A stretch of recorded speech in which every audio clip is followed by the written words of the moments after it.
Yeah. What's going on, y'all? Welcome back to Going for Two. I am Q1 Humphreys.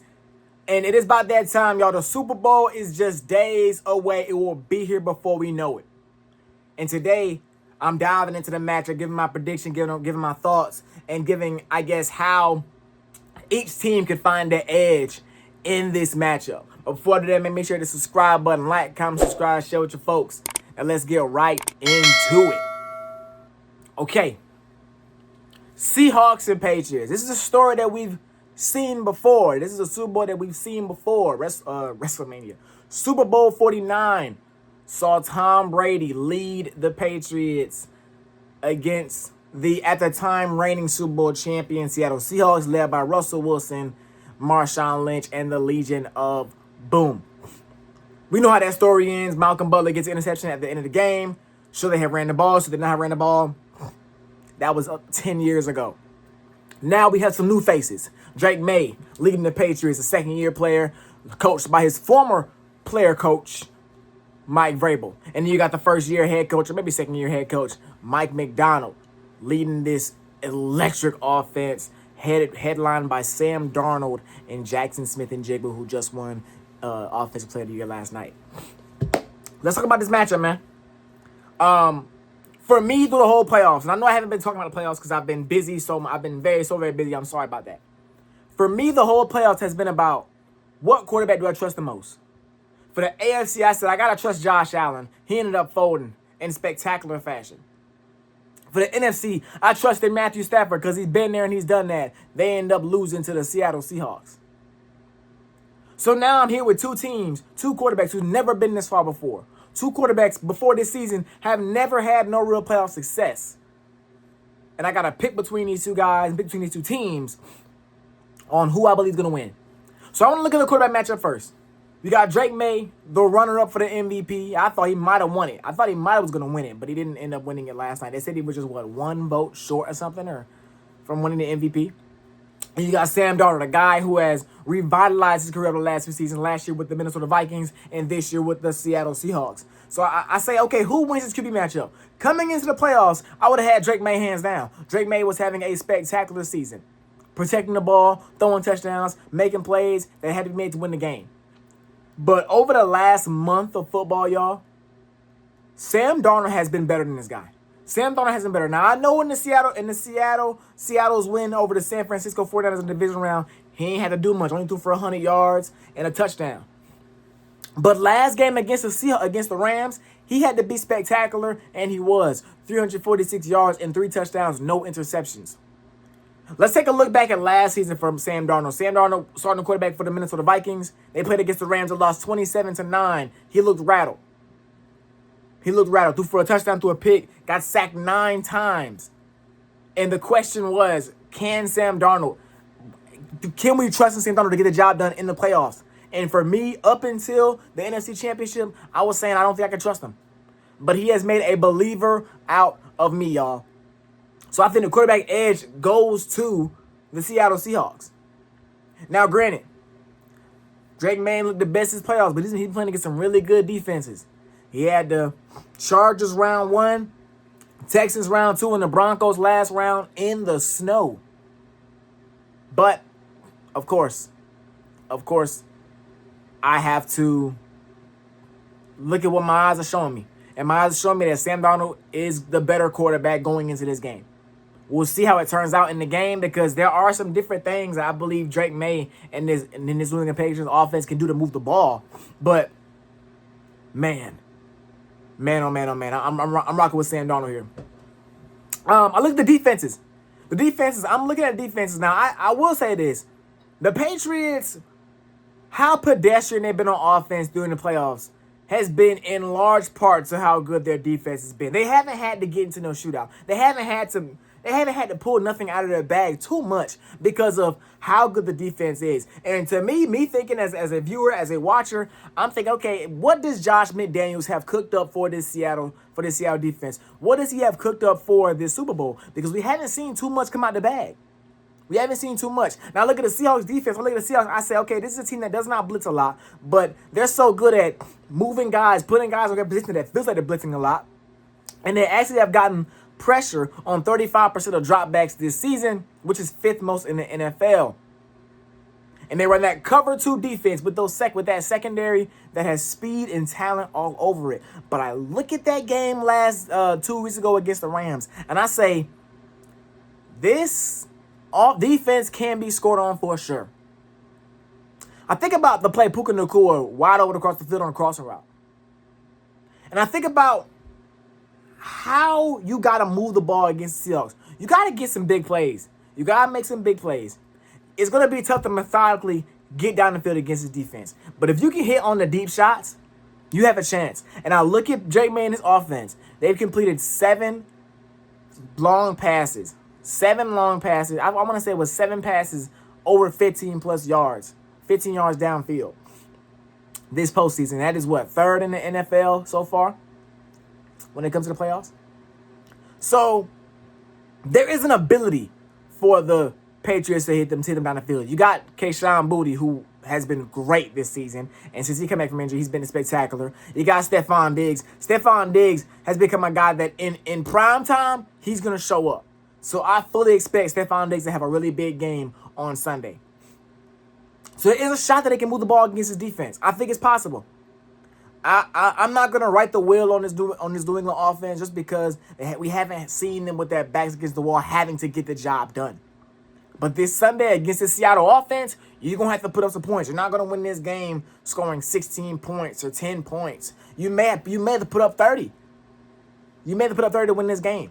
And I'm excited to see what happens with the Patriots and this Patriots offense. Moving on. No. I'm still talking about the defense. The Patriots defense is really good, y'all. I talked about how good they've been over the course of the playoffs. I also think they've been pretty beneficial. They benefited a lot from not having the most explosive offense to play against. You got the Chargers beat up offense. You had a struggling C.J. Stroud and Texans offense, and then you had Broncos with no Bo Nix in the snow. So the defense is been going up against some, I would say, hurt opponents, not hurt, but like wounded prey, and they've just taken advantage and dominated. That's what you want. I'm not going to take them away because your defense has to go out and dominate. At the end of the day, everybody that plays are professionals.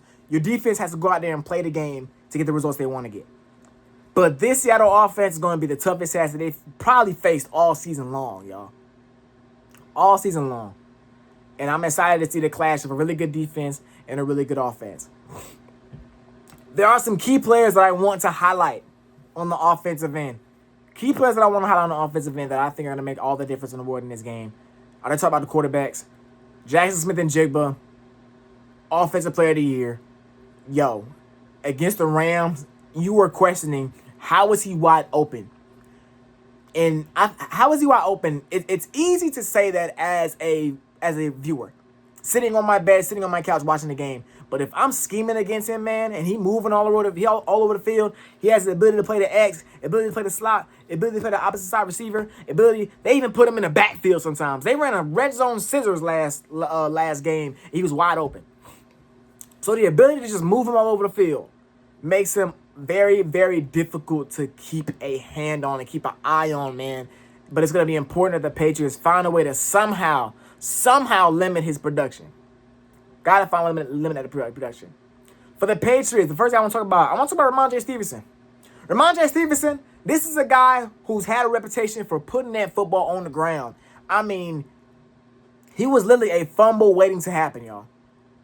But I got to give credit to Mike Vrabel. Mike Vrabel did not sit him. Usually when the guys have a fumbling problem, it's over for them. And especially with the way Travion Henderson, their rookie, was balling out later in the season, it seemed like it was going to be it for Ramondre Stevenson. But hey, they kept him playing over the last several games. He's been a really good piece. I want to say he's averaging almost 100 yards from the scrimmage.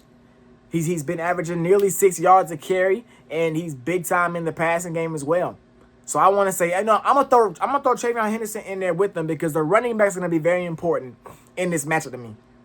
They gotta find a way to make plays, find a way to move the ball, stay out of 3rd and long situations, keep the ball moving forward, and then not to mention, gotta have some big playability, taking short completions and turning into big gains, flipping fields, flipping momentum. They gotta be able to get that done. Travion Henderson, y'all, this is a guy that does not need too much. He don't need much. He just need the ball in his hands. He don't need 20 carries. He can get it done with about 11, 12. And he's one of my favorite guys to watch all season long. Ever since he really got going in the offense. I talked about Kayshon Boutte. This is gonna be their big play guy. This is gonna be a guy that they gotta throw the ball down the field to him. He's their deep ball guy. He's gonna have to show up and play.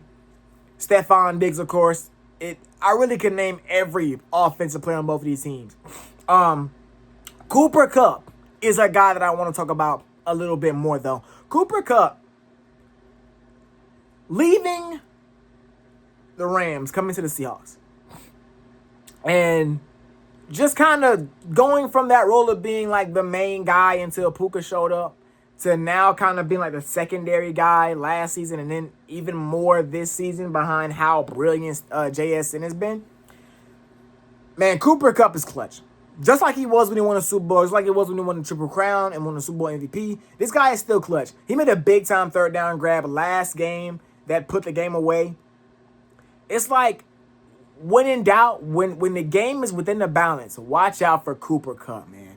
And it's just really impressive to see him still do this, despite all the injuries, despite, the new system and the new coach. Because, I believe there were question marks about whether he would be good in Seattle. Now, granted, he wasn't the best fantasy football player. You know what I'm saying? He wasn't the best player out of a fantasy football team. But as far as a football player in the real game, he is such a big compliment to JSN. A guy that's going to go underneath the intermediate routes, make big plays there. Kudos to Cooper Kupp. He could be on the way to his second Super Bowl win. Rashid Shaheed, not to mention Rashid Shaheed, man. Rashid Shaheed, he came over there. He's another deep shot guy. And not to mention a big guy that can make plays in special teams. It's like he flips games. You score a touchdown, kick it to Rashid Shaheed, you might be back on offense. Because that's how explosive he is when he gets the football in his hands, man. And ever since Mike McDonald has added him and Clint Kubiak has added him to their offense, he's been great, y'all. I mean, great. But, man, of course, you got a secondary. Tariq Woolen and Christian Gonzalez both leading their secondaries for their respective teams. They're gonna have very tall tasks to handle, tall tasks ahead of them, defending these receivers from opposite teams. Man, woo! It's crazy. It's crazy how the NFL season has. It's crazy how the NFL season has, really ended. The season really flown by, and we're at the final game of the season. My official prediction, who do I officially have to win, man? I'm going to go with the Seahawks, y'all. I think the Seahawks are going to win simply because, they've just looked better. They look like they're the best team all season long, y'all. And getting over the hump, I feel like you can really see the flips, the switch flip when they beat the Rams in the regular season. Because that's when you thought, okay, this team is legit. This team is for real. They went out and beat the Rams, and then they come out to beat the Rams again. Man, oh, man, oh, man. I think their defense is going to make life tough for Drake May. Drake May has struggled with the pass rush. The offensive line has struggled. They've given up 5 sacks every game of the playoffs, I believe. And that is not a recipe for success. And with how good Seattle is at pressuring the quarterback, that's going to make a huge difference in this game, I'm thinking. If they can't protect Drake May, then they're going to get the job done. Drake May has a 60 QBR when he's pressured. He becomes a completely different player. So we'll see how that looks. I think the battle of the trenches is going to make all the difference in this game. Because Drake May, when he got time, he's spectacular. But when he doesn't, it don't work. And on the flip side, I don't think the Patriots defense is gonna shut down this Seattle Seahawks offense. I think this may be a shootout. This may be a shootout because the Seahawks gonna get theirs on offense. But that's all I got for you, man. Make sure y'all let me know. Let me know your thoughts. Who you have winning the Super Bowl in the comment section. But until next time, I'm going for 2. We out of here. Yeah.